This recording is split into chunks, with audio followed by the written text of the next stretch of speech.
দর্শক এই মুহূর্তে আছি আন্তর্জাতিক অপরাধ ট্রাইব্যুনালে। আপনারা দেখতে পাচ্ছেন ইতিমধ্যে একটি প্রিজন ভ্যান কিন্তু আন্তর্জাতিক অপরাধ ট্রাইব্যুনালের ভিতরে আনা হয়েছে।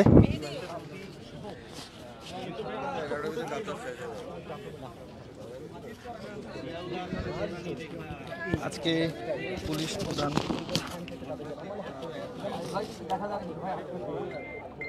পুলিশ প্রধান সহ মোট ৮ জনকে কিন্তু আন্তর্জাতিক অপরাধ ট্রাইব্যুনালে ওঠানোর কথা।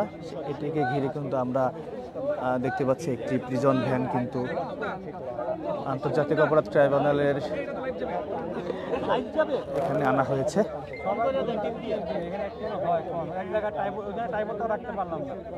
আমরা এই মুহূর্তে দেখতে পাচ্ছি একটি প্রিজন ভ্যান কিন্তু দর্শক দেখতে পাচ্ছেন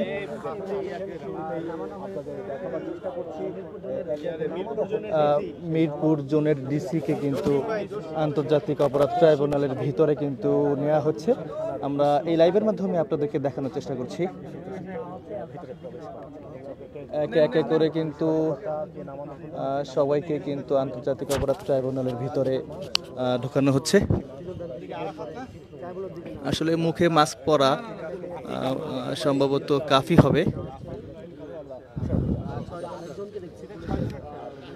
দর্শক আমরা আরেকজনকে দেখতে পাচ্ছি, তাকে কিন্তু আন্তর্জাতিক অপরাধ ট্রাইব্যুনালের ভিতরে নেওয়া হচ্ছে।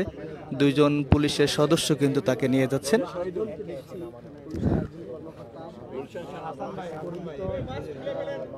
আমরা আরেকজনকে দেখতে পাচ্ছি দর্শক, আন্তর্জাতিক অপরাধ ট্রাইব্যুনালের ভিতরে কিন্তু নেওয়া হচ্ছে। অন্যান্য সাংবাদিকরা বলছিলেন যে আবুল হাসান হবে।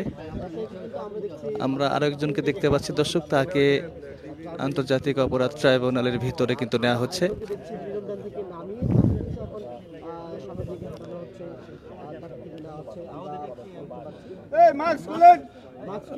দর্শক দেখতে পাচ্ছেন, আমরা আরো একজনকে দেখতে পাচ্ছি, তাকে ভিতরে নিয়ে যাচ্ছেন পুলিশের সদস্য। অর্থাৎ একটি প্রিজন ভ্যান থেকে কিন্তু একে একে করে কিন্তু সবাইকে বের করে কিন্তু আন্তর্জাতিক অপরাধ ট্রাইব্যুনালের ভিতরে নেওয়া হয়েছে।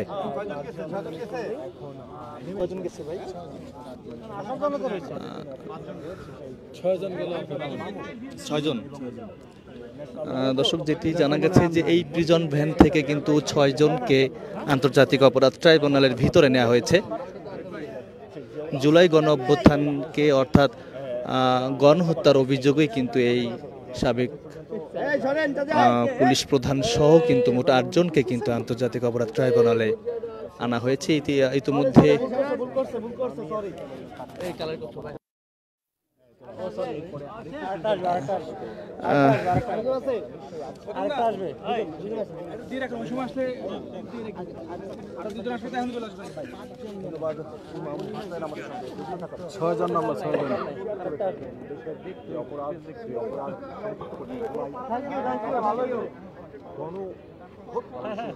দর্শক যেটি বলছিলাম যে জুলাই গণ অভ্যুত্থানে যে গণহত্যা, সেই গণহত্যার অভিযোগে কিন্তু সাবেক পুলিশ প্রধান সহ মোট 8 জনকে কিন্তু এই ট্রাইব্যুনালে আনা হবে এমনটি কি জানা গেছে। ইতিমধ্যে 6 জনকে কিন্তু আন্তর্জাতিক অপরাধ ট্রাইব্যুনালের ভিতরে নেওয়া হয়েছে।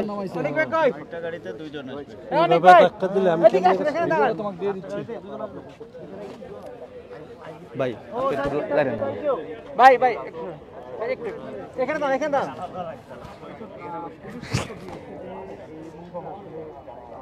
ভাই একটু সামনে থেকে লাইভ আছে, একটু সামনে থেকে।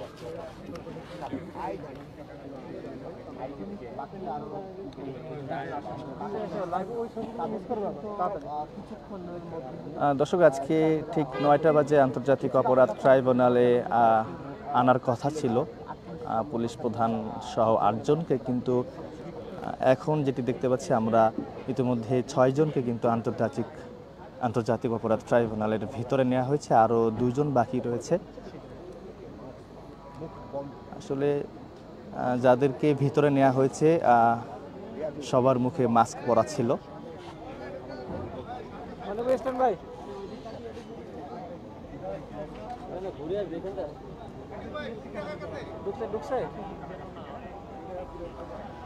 দর্শক, যতটুকু জানা গেছে যে কাশিমপুর কারাগার থেকে কিন্তু এই যে আসামি যারা রয়েছে পুলিশ প্রধান সহ যে 8 জন, সেই 8 জনকে কিন্তু কাশিমপুর কারাগার থেকে কিন্তু আন্তর্জাতিক অপরাধ ট্রাইব্যুনালে আনা হয়েছে। এই প্রিজন ভ্যানে করেই কিন্তু আনা হয়েছে, অর্থাৎ আমরা যতটুকু জানতে পেরেছি 6 জনকে কিন্তু এই প্রিজন ভ্যান থেকে নামিয়ে আন্তর্জাতিক অপরাধ ট্রাইব্যুনালের ভিতরে নেওয়া হয়েছে।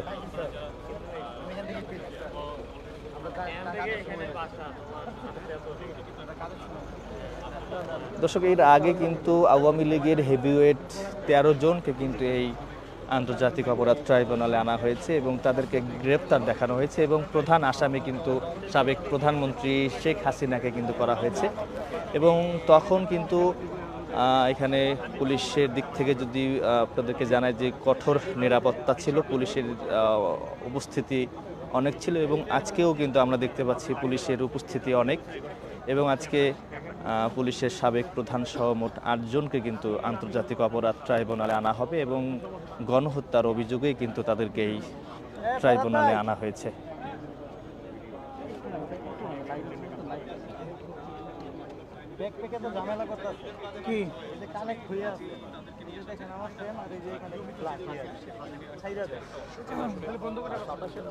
দর্শক, আপনাদেরকে একটু আন্তর্জাতিক অপরাধ ট্রাইব্যুনালের আশেপাশের চিত্র বা দৃশ্য সেগুলো একটু দেখানোর চেষ্টা করবো এই লাইভের মাধ্যমে সরাসরি।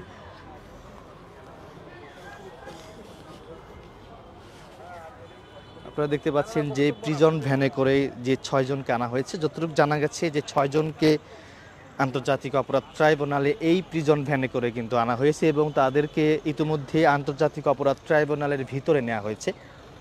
এবং আজকে এই সাবেক পুলিশ প্রধান সহ মোট 8 জনকে হাজির করা হবে বা হাজির করাকে ঘিরে আন্তর্জাতিক অপরাধ ট্রাইব্যুনালে যে মেইন গেট থেকে শুরু করে অর্থাৎ পুরো এলাকা কিন্তু নিরাপত্তা জোরদার করা হয়েছে এবং আমরা দেখতে পাচ্ছি পুলিশের সংখ্যা, আমরা যেটি দেখতে পাচ্ছি এখানে পুলিশ সতর্ক অবস্থানে রয়েছেন। অন্যদিকে অর্থাৎ আন্তর্জাতিক অপরাধ ট্রাইব্যুনালের সামনে কিন্তু কাউকে যেতে দিচ্ছে না, এখানে পুলিশ সদস্য যারা রয়েছে তারা কিন্তু প্রত্যেকটি জায়গায় তারা খুব সতর্ক অবস্থানে রয়েছেন। এখানে তারা অবস্থান নিয়েছেন কেউ যেন ভিতরে প্রবেশ করতে না পারে, অন্যান্য গণমাধ্যম কর্মী যারা রয়েছে কেউ যেন ভিতরে প্রবেশ করতে না পারে, তার জন্য কিন্তু এই পুলিশের সদস্যরা কিন্তু এখানে খুব কঠোর অবস্থানেই রয়েছেন।